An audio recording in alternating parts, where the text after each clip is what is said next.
नमस्कार, मेरा नाम है विशाल और आप देख रहे हैं आर भारत। आज बात करेंगे उस मुद्दे की जिसे अक्सर कोर्ट के ऊपर डालकर लोग भूल जाते हैं, लेकिन वो आम जनता ही है जो उन मुद्दों को भूलने नहीं देती। और वो मुद्दा है राजस्थान का सबसे महत्वपूर्ण अग्निशील कह सकते हैं, वो मुद्दा है अरावली का। जी हाँ, भले सुप्रीम कोर्ट ने कह दिया है कि हम आने वाली सुनवाइयों में अरावली के मुद्दे पर बात करेंगे, लेकिन सिरोही जिले के पिंडवाड़ा तहसील के 4 ग्राम पंचायत के ऐसे कुछ गांव हैं जिनके 40,000 से भी ज़्यादा लोग अफेक्ट हो रहे हैं अरावली उस परियोजना से। और अभी क्या है मुद्दा और क्यों लोग प्रभावित हो रहे हैं और क्यों लोगों को समन दिया गया है, किसके द्वारा, सब कुछ जानेंगे। हमारे साथ गांव वाले लोग खड़े हैं। क्या नाम है भैया आपका? अमित त्रिवेदी। अमित जी, आप यहीं के निवासी है? भारजा के ही? जन्म से। अच्छा अमित जी, क्या है मुद्दा और आपकी क्या मांग है?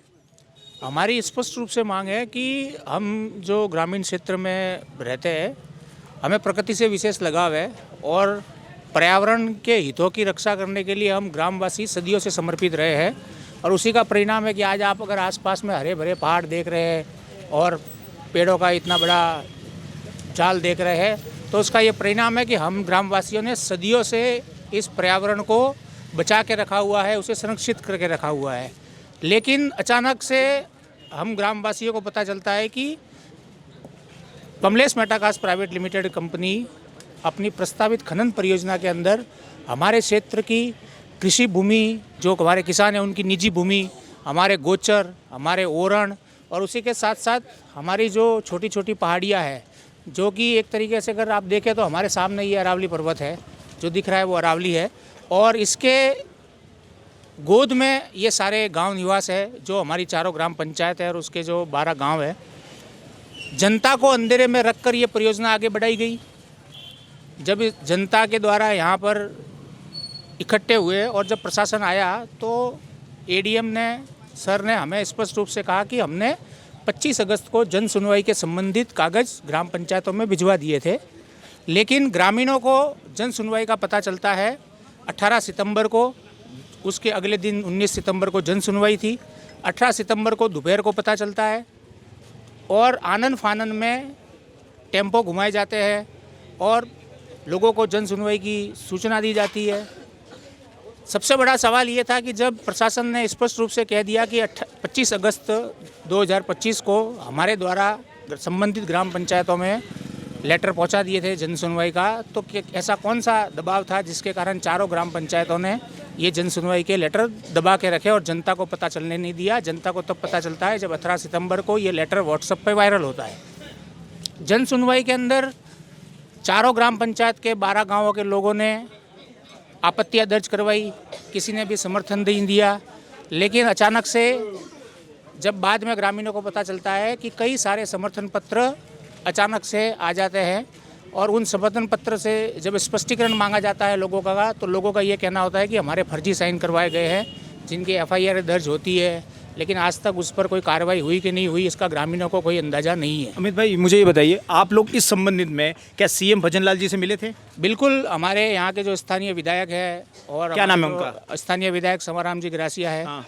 और यहाँ के जो मंत्री है सिरोही जिले के ओटाराम जी। हाँ। और संगठन के लोगों ने मिलकर सीएम से हमारी वार्ता करवाई थी। हाँ।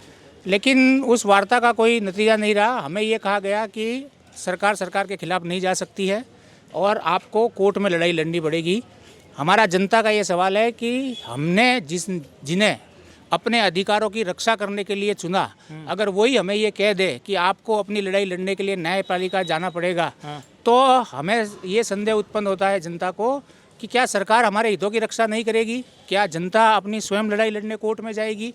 क्या हमारी ओर से सरकार लड़ाई नहीं लड़ सकती? तो आपको भजनलाल जी के द्वारा ये कहा गया है कि आप सरकार के खिलाफ नहीं जा सकती, आप केस करिए, ऐसा कहा गया है? जी, हमें बिल्कुल यही कहा गया और कहा गया कि भी किसानों की जो निजी ज़मीन है वो किसानों से बिना पूछे नहीं ली जा सकती।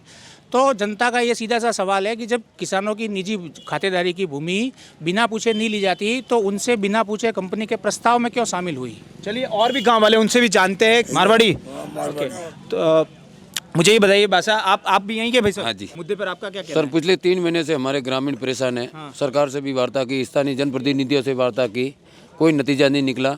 और लगभग यहाँ के 12 गांवों की 40 से 50 हज़ार जनसंख्या है, वो दुखी है। जब तक ये कम्प्लेक्स मेटा निरस्त कंपनी नहीं होगी या सरकार नहीं करेगी, तब तक ये 12 गांवों वाले शांत नहीं रहने वाले और कम से कम इलेक्शन में वोट भी नहीं करेंगे। वोट भी नहीं करेंगे? नहीं करेंगे, मतलब आप वोट का निषेध करेंगे? निषेध करेंगे। अच्छा ये बताइए, किसी प्रकार के कोई अरेस्ट वारंट भी निकले हैं क्या किसी गांव वालों के खिलाफ जो यहाँ पर धरना दे रहे थे उसका? अभी तक अरेस्ट वारंट तो नहीं निकले, लेकिन समन सबको भेजे, पाबंद कितने लोगों को समन भेजा गया है? करीब 60 से 70 आदमियों को इस 4 ग्राम पंचायत के लोगों को पाबंद किया। आज हम जाके भी आए वहाँ कोर्ट में। हाँ, और आपने क्या किया फिर? किस बात? कंपनी को निरस्त करने की बजाय सरकार हमारे खिलाफ नोटिस निकालती है और पाबंद करती है और पेशियाँ करवाती है, और लगता है सुनाई भी दे रहा है कि कल उठ के गिरफ्तार भी कर सकती है। कल उठ के गिरफ्तार भी कर सकती है। आइए और भी गांव वाले उनसे बातें। क्या नाम है भाई साहब आपका? तुषार पुरोहित नाम है। तुषार जी, जो ये पूरा मुद्दा है, आपके गांव वाले बता रहे हैं कि आप लोग सीएम से भी मिले हैं, आप लोगों को क्या लगता है इस वक्त क्या हो सकता है ज़्यादा से ज़्यादा इस पर? बिल्कुल सर, हमने तो सरकार को कहा भी था कि यदि संवाद के माध्यम से इसका सॉल्यूशन होता है तो हम वार्ता करने के लिए तैयार हैं। प्रथम दौर की वार्ता सीएम साहब से हुई, वो विफल रही, उसमें कोई समाधान नहीं निकला। इसी को लेकर क्षेत्र की जनता आक्रोशित है। इस पूरी खनन परियोजना के बारे में आपको बता दो विशाल जी कि ये 2011 में फाइल पेश की गई थी Kamlesh meta cast private limited द्वारा। कंपनी को 2014 में इसका पीएल जारी हुआ था, प्रॉस्पेक्टिंग लाइसेंस। और उसके बाद में आपको विदित होगा कि 2015 में सेंट्रल गवर्नमेंट की गाइडलाइन आई थी माइनिंग को लेकर, तो उसमें प्रोविज़न आ गए थे कि जो भी खनन की माइंस है उसका ई ऑक्शन होगा, और कहीं प्रोविज़न आ चुके थे। तो इसी को आधार मानते हुए 2016 में तत्कालीन सरकार ने इसका पीएल निरस्त कर दिया था। तो उसके बाद में कमलेश मेटा का प्राइवेट लिमिटेड कंपनी है, ट्रिब्यूनल में चली गई थी माइनिंग विभाग के कोर्ट में, और 2018 में ट्रिब्यूनल ने एक जजमेंट कंपनी के पक्ष में दिया कि जो कमलेश मेटा कास्ट का जो लाइसेंस जारी हुआ है वो सेंट्रल गवर्नमेंट की गाइडलाइन आने से पहले हुआ है, तो ये इस जो सेंट्रल गवर्नमेंट का फैसला है इस पर लागू नहीं होगा। तो ट्रिब्यूनल के फैसले से इसको कंपनी को फ़ायदा मिल गया, लेकिन फिर भी 2020 में तत्कालीन सरकार ने इसका पीएल निरस्त कर दिया। तो इसने कोर्ट ऑफ कंटेम्प्ट लगाकर ये फिर हाई कोर्ट चले गए, और हाई कोर्ट से कंपनी के पक्ष में फैसला हुआ एसबीआई सिंगल बेंच से, और फिर सरकार डिवीज़न बेंच में चली गई। लेकिन प्रभावित तथ्य सरकार कोर्ट में पेश नहीं कर पाई, जिसकी वजह से कंपनी को फ़ायदा हुआ, और 2025-19 सितंबर को इसकी पर्यावरणीय जन सुनवाई होती है। तब ग्रामीणों को इसकी भनक लगती है कि इतना बड़ा प्रोजेक्ट इस क्षेत्र में आ रहा है, जिसमें 4 ग्राम पंचायत हैं, 12 गांव हैं जो प्रभावित होंगे, और 800 हेक्टेयर ज़मीन है, उसमें से 541 निजी खातेदारी की ज़मीन इस प्रपोजल में है। लेकिन समन जी, मुझे बताइए तुषार जी, आपके नाम पर भी समन जारी हुआ है क्या? समन ग्रामीण मेरे नाम पे भी हुआ है, और इसके अलावा 62 लोगों को हुआ है, और भी समन जारी हो सकते हैं। उसमें ये है कि आप विशांति, मतलब कोई आंदोलन होता है तो किसी भी प्रकार का न्यूसेंस नहीं हो, इसको लेकर इन्होंने बीएनएस की धारा 126 और 135 थर्ड के तहत इन्होंने समन जारी किए हैं। आपको डर नहीं है कि आगे आपको अगर लगातार विस्तार करते रहे तो आपको जेल भी जाना पड़ सकता है किसी प्रकार की कार्रवाई? देखो, ये मेरा गांव है, मेरा क्षेत्र है। यदि क्षेत्र में जल, ज़मीन और जंगल की रक्षा के लिए हमें लड़ना पड़ा, और ऐसे अच्छे काम के लिए यदि जेल जाना पड़ता है, तो इसमें क्या बुराई? तो आपने देखा किस तरीके से जंगल जमीन की लड़ाई के लिए जेल जाने तक को तैयार है गांव वाले। आइए यहाँ कुछ महिला, उनसे बात करें। कौन हो? मैं थोरो मंजू जी, तोने ठाए काम मुद्दो हलेरी हो? मैं तो मोर घर जाए मजूरी करे सब मजूरी करो न, मौके बड़ा नौकरी वाला है जो को मजूरी जाए जाए न घर बनावी और जाए। मैं कहीं माता रही हो, मोर सोरो है नैन को मोर गाँव में बसावनु है। मोर कमलेश मेहता नहीं नहीं सोचतू थोने? हाँ, कमलेश मेहता जोस्तू नहीं। ना नोटिस आई है तो ना पहला मैं जाइयो जेल में, पर ननन जावा नहीं दियो, नहीं जावा दियो ना। तो थे पुरजोर विरोध करो नौरू? हाँ, विरोध करेयो, पूरा विरोध है। पर सरकार कहे कि थोने जेल में खाली तो जाइयो, मैं सब जाइयो, मन को सोरा भी जो सब जाइयो। मारा को ले जाए तो जाइए, मारा कंपनी जोस्ती नहीं, मारा घर जो है, मारा कोई नहीं जो, मारा जमीन जो है, थोड़े जमीन सोई जे, बस मारा जमीन जो है, घर जो है। आप देख सकते हैं को गांव बसावनु है, मारा कोई जोस्तू नहीं। देखिए, मारा कोई रुपया बीजा है ही नहीं। घर बात माजिया थोने नहीं लग आ उम्र में थे जेल जाओ तो की कन हाली? हाँ, जाइए जाइए जेल जाइए जेल जेल जाओ हम कहा जाइए जब घर बार जो हो जाए तो उसके लिए सब जाना पड़ेगा जाना पड़ेगा, मतलब हार नहीं मानेंगे। नहीं मानेंगे आइए यहाँ कुछ और है, उनसे बात करते हैं। क्या नाम है आपका? छोगाराम। छोकराम जी यहीं के निवासी हैं? बिल्कुल सर। अच्छा, आपके लिए भी सम्मन जारी हुआ है क्या आपके नाम पर? नहीं, मेरे नाम कोई सम्मन तो जारी नहीं हुआ है, हाँ। लेकिन मैं तो चाहता हूं कि मेरे नाम भी सम्मन जारी करे। उसका हम मुंह तोड़ जवाब देने के लिए तैयार है। मैसर्स ये अपना कमलेश मेटाकास्ट प्राइवेट लिमिटेड, इसका जो lime stone mining and mineral project है उसको हम बिल्कुल स्वीकार नहीं करेंगे। इसे राजस्थान गवर्नमेंट इसको डिस्ट्रॉयड करे, जब हम मानेंगे। नहीं तो हमारा आंदोलन जारी रहेगा जब तक ये निरस्त नहीं हो जाती, और इसकी दोबारा पुनरावृत्ति भी नहीं होनी चाहिए। पुनरावृत्ति नहीं होनी चाहिए, बिल्कुल नहीं। लेकिन सरकार के इससे विकास होगा गांव का? विकास नहीं है, ये विनाश है सरकार के नाम का। विनाश है, बिल्कुल विनाश है, नो डाउट। अच्छा, आइए यहाँ एक राइका जी, उनसे बात कौन हो? मैं थोड़ा रामा जी, रामा जी, आपका क्या कह रहा है इस कंपनी के जो परियोजना उसको लेकर?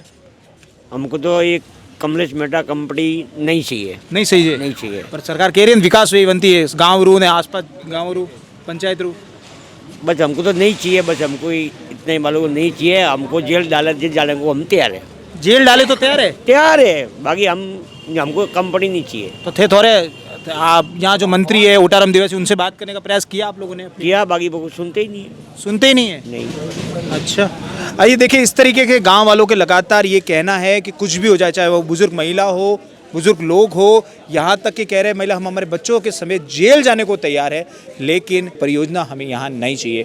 सीएम भजन लाल से मिल चुके हैं, सरकार लगातार वादे देती है, उन्होंने कह चुकी है कि हम सरकार के खिलाफ नहीं जा सकते। आप लोग केस करिए, अब निरस्त करो, आप देख सकते निरस्त करो, किस तरीके से हो रहा है। इसी तरीके से अगर सरकार जनता की आवाज़ नहीं सुनेगी तो कैसा चलेगा? ये गांव वाले कह रहे हैं हम जेल तक जा सकते हैं, वोट भी बंद कर देंगे। इसी तरह रिपब्लिक और विशाल खंडेलवाल को देखते रहिए। Thank you.